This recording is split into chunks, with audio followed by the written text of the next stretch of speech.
Ladies and gentlemen, I'd like to have you help me welcome an incredible businessman, an incredible teacher, and an incredible individual to lecture and share with thousands of people all across the nation and all across the globe. Ladies and gentlemen, Mr. Robert Stevenson. When you look at it, you got to execute flawlessly in every aspect of what you do, or it doesn't happen.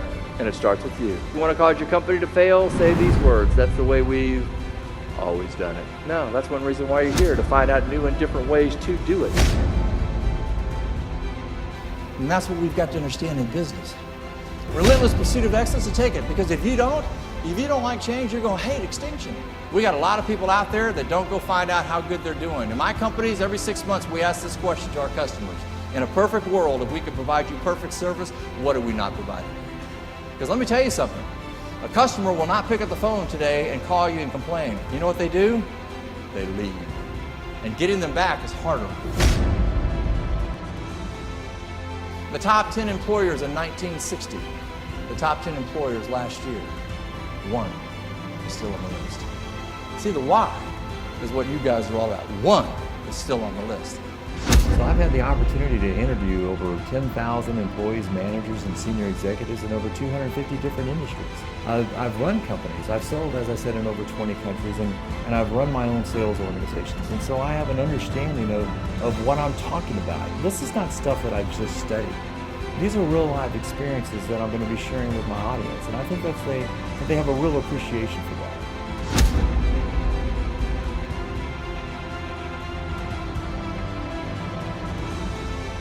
They take a look at it. Where can we be exploited? You know, what markets can be easily invaded, and then they figure out how to shore it up. That's what we're trying to identify, how you can get better at what you do.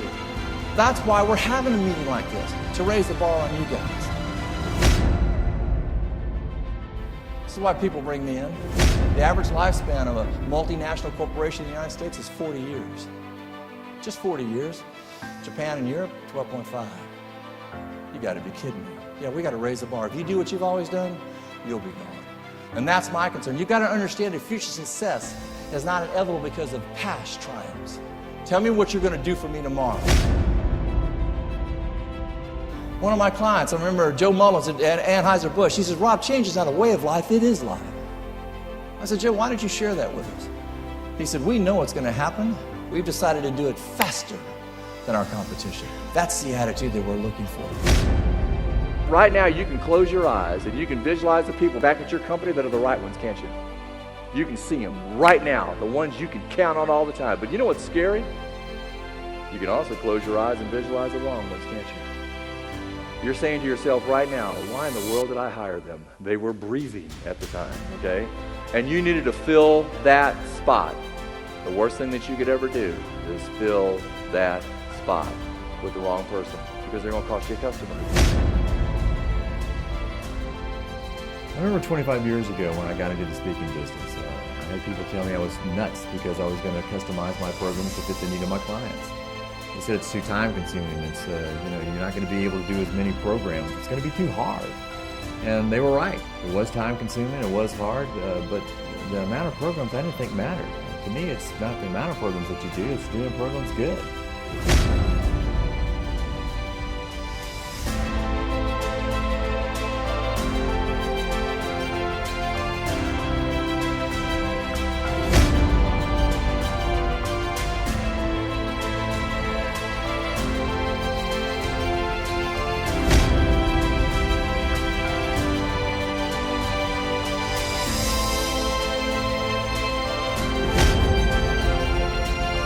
I remember I was doing a program for FedEx Freight, and we were in Vegas, and there was about 2,500 executives in the room, and the senior vice president of marketing got up, and he said, if you see a freight truck driving down the highway that has any other name on it other than FedEx, that's my freight.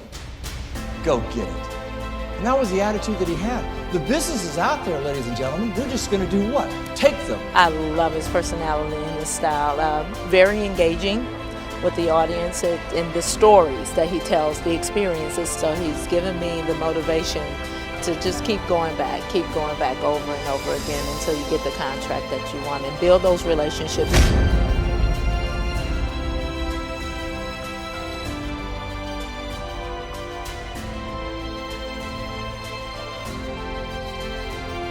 Smart people learn from their mistakes. Wise people learn from others. And then he says, I'm looking for the person that's going to do what? Please pick it up. You know, you want, no, not mine, okay. Have some fun is what it's all about, folks, because if you do, you can take it to the next level. And while you're doing this, have the answers. I enjoy it because he's funny. He brings a sense of humor to his speaking, and I love that. With the humor that he puts in there and the way that he explains things and the personal experiences that he puts in there makes it really great to learn. Relatable, definitely, and funny. So he's got a lot of different things to say in a relatable way that everybody can understand.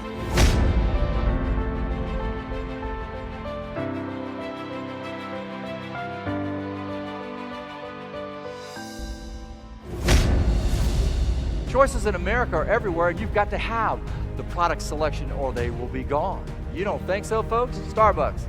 You can buy coffee 19,000 different ways, not counting the 5 different types of milk that you can put in there. Why? Because the customers demanded it. Choices. Tropicana. 10 years ago, they had 2 types of orange juice. Now they sell 24. Why? Customers demanded. Choices.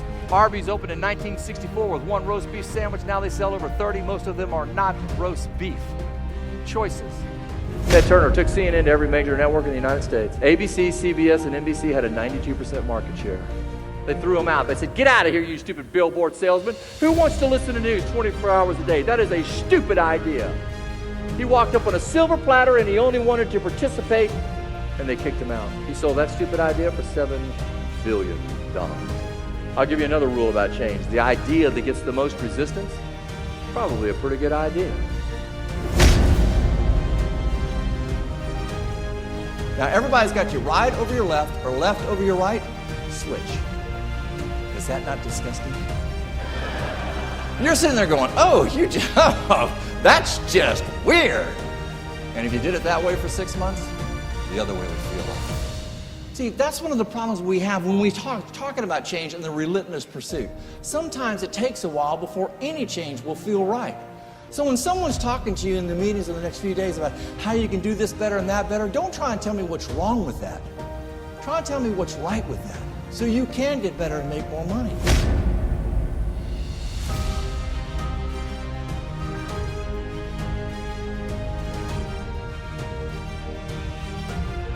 I thought he was phenomenal, very engaging, very entertaining.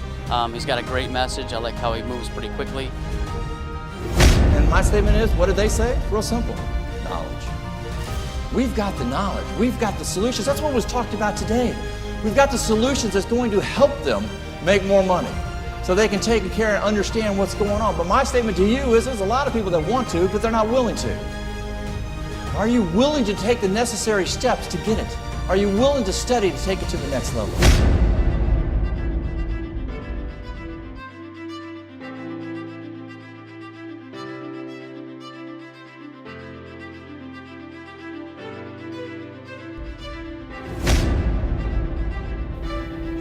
Am I 25 years old? Let's see if I can do it. I gotta see somebody. Anybody? Anybody want to be? Oh, you are? Your name, sir, is? Jamie. Corporate America hates you, Jamie. They absolutely hate you. You know why? You want to find out about a company, you have the audacity to do what? You Google it. Just type it in. And then he gets really fancy. He types in complaints about that company. And then what do? We get a master list about that organization.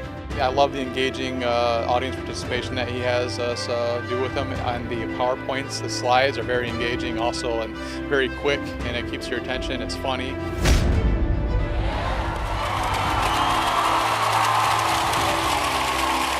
Five.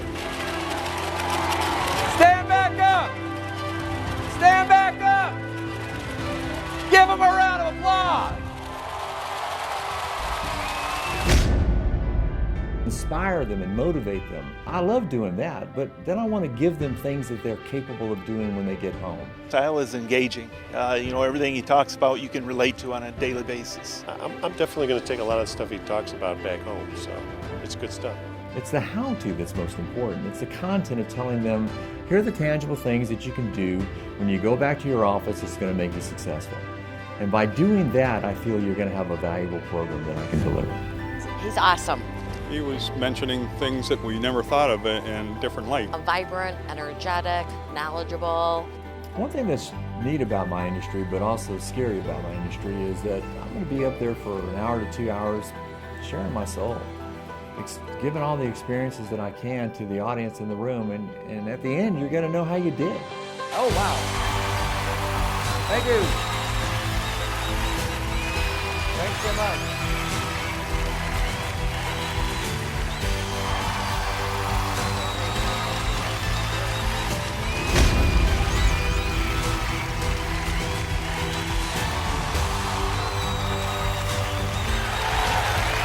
Thank you so much. It's been an honor.